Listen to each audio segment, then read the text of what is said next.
Dear students, से हम कृतिका भाग 1 में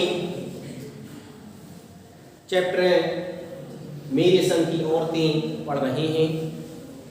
यह चैप्टर हिंदी के श्रेष्ठ लेखक मृदुला गर्ग के द्वारा लिखा हुआ है। इसमें मृदुला गर्ग ने इस बात पर जोर दिया है, उन्होंने अपने दुख को भी प्रकट किया है कि यह मेरा दुर्भाग्य रहा कि मैं अपनी नानी का चेहरा नहीं देख पाई,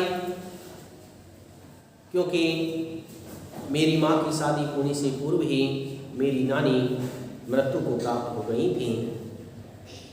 उनके द्वारा कहने वाली कहानियां भी मैं नहीं सुन पाई, परंतु हम तीनों बहनें एकत्रित होकर के कहानियों को कहा करते थे। हमारी नानी एक सरल स्वभाव की थी। नाना के द्वारा विदेश जाने पर भी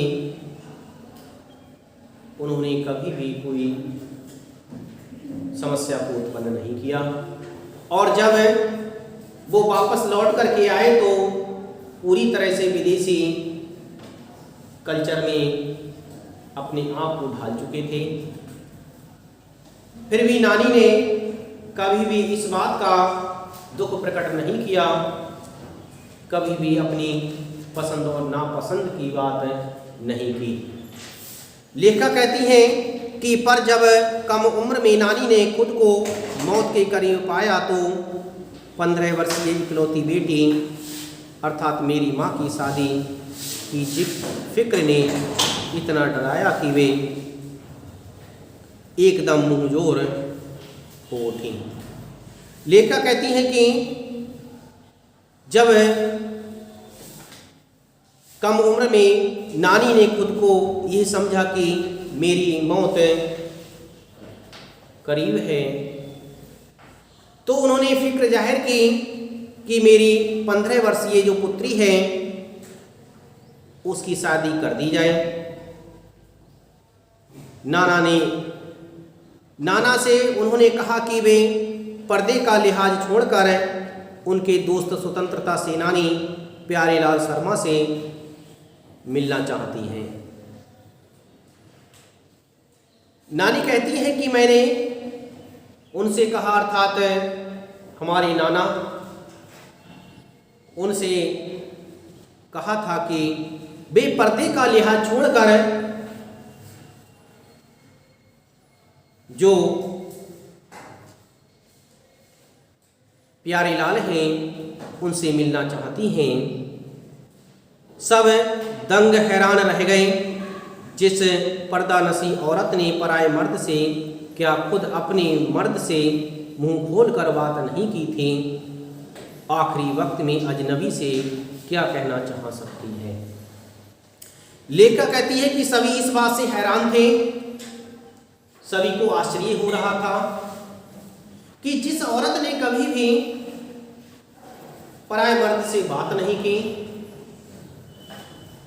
हमेशा पर्दा में रहती थी। लेखिका ने यहाँ तक कहा है कि पराए मर्द तो छोड़िए, अपने पति से भी जिसने ढंग से बात नहीं की हो, वह अंत समय में आने पर जब वह मृत्यु के नज़दीक थी तो वह अजनबी से क्या बात करेंगे, क्या कहेंगे, यह सब विचार करके आश्चर्य प्रकट कर रहे थे। सभी आश्चर्यचकित हो रहे थे, पर नाना ने वक्त की कमी और मौके की नजाकत को समझ करके उनकी लाज रख ली। सवाल जवाब में वक्त बर्बाद करने के बजाय फौरन जाकर दोस्त को लेवा लाए और बीवी के हुजूर में पेश कर दिया। लेखिका कहती हैं कि नाना उस वक्त को व्यर्थ में गुजारना नहीं चाहते थे, क्योंकि उन्हें भी लग रहा था कि मेरी पत्नी की जो उम्र है वो पूरी हो चुकी है, अर्थात समय नज़दीक है। इसलिए वह किसी सवाल जवाब में उस समय को व्यर्थ में गुजारना नहीं चाहते थे। वह फौरन अपने दोस्त के पास गए और दोस्त को बुला कर ले आए और उन्होंने मेरी नानी के सम्मुख उन्हें प्रस्तुत किया। जब नानी के सम्मुख उन्हें प्रस्तुत किया गया तो नानी ने कहा, वह और भी हैरत अंगेज था।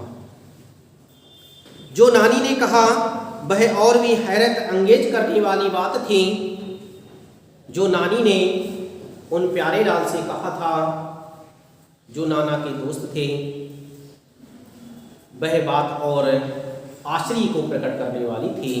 हैरत अंगेज बात शब्द का अर्थ होता है आश्चर्य प्रकट करने वाला। वह बात और अधिक आश्चर्य को प्रकट कर रही थी।